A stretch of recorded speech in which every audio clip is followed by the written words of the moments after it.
Question 14 is 3 marks. It's indices. You can pause the video and try it yourself. So, to answer this question, the important part for me is the denominator here. This 3, this is important number. This is how you should think of the question. So think of 27 is what number to the power of 3? 27 is 3 to the power of 3, isn't it? So instead of 27, we write 3 to the power of 3 and then write the power, which is 2 over 3. Plus, for this part here, whenever you see a negative power, flip these and the power becomes positive.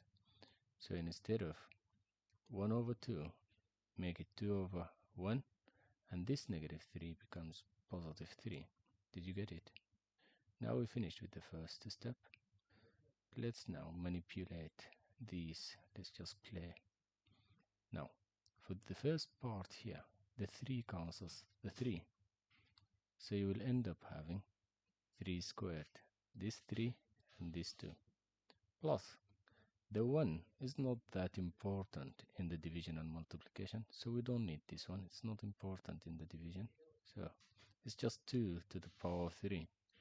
2 to the power of 3 is 2 times 2 times 2, which is 8.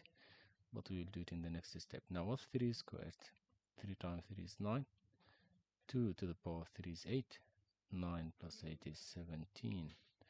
And that's the final answer. This is a very nice question. And it's 3 marks question. Now let's go to the next question. Question 15. Oh, distance and time. That's very good.